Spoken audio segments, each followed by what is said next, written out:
ஹாப்பியா இருப்பேன். திடீர்னு யாராவது கமெண்ட் பண்ணியிருப்பாங்க என்னை பத்தி நெகட்டிவா. அதை யோசிச்சுட்டு திடீர்னு அந்த ஹாப்பினஸ் எல்லாம் போற மாதிரி இருக்கும். திரும்ப டிப்ரெஷன் மூட்ல போற மாதிரி இருக்கும். அதை எப்படி நாம ஓவர் கம் பண்றது? அதுதான் இப்ப நான் சொன்னது. அது வந்து ரொம்ப எக்ஸைட் ஆகக்கூடாது, செலிப்ரேட் பண்ணக்கூடாது. ஏன்னா இப்ப சி தெர் இஸ் அ, அதாவது ஏன் வந்து செலிப்ரேட், இப்போ you can ask me why we should not celebrate.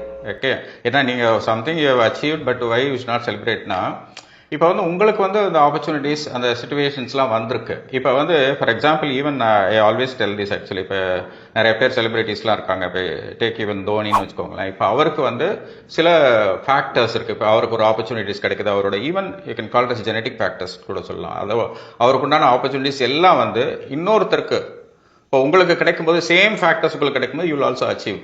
So இதுல ஒன்றும் செலிப்ரேட் பண்றதுக்கு பெரிய விஷயம் கிடையாது. ஸோ அந்த மாதிரி ஒரு மைண்ட் செட் கிரியேட் பண்ணிட்டீங்கன்னா நீங்க வந்து எப்பயுமே வந்து எக்ஸைட் ஆகாம ஒரு அமைதியான சூழ்நிலையில இருக்கும்போது கண்டிப்பா வந்து எப்பயுமே வந்து ஒரு it's call balancing the happiness and சஃபரிங்னுவாங்க. ஓகே, ஒரு எல்லா சுச்சுவேஷனுமே ஒரே ஒரு நிலையில இருந்தா கண்டிப்பா வந்து யூ கேன் பி ஹாப்பினஸ்ன்றது இட்ஸ் அபவுட் காம்னஸ் தான். ஓகே, நிறைய பேர் ஹாப்பினஸ் போது ரொம்ப குதிச்சு செலிப்ரேட் பண்ணணும்னு அவசியம் இல்லை. அமைதியா இருந்தாலும் சந்தோஷம் தான்.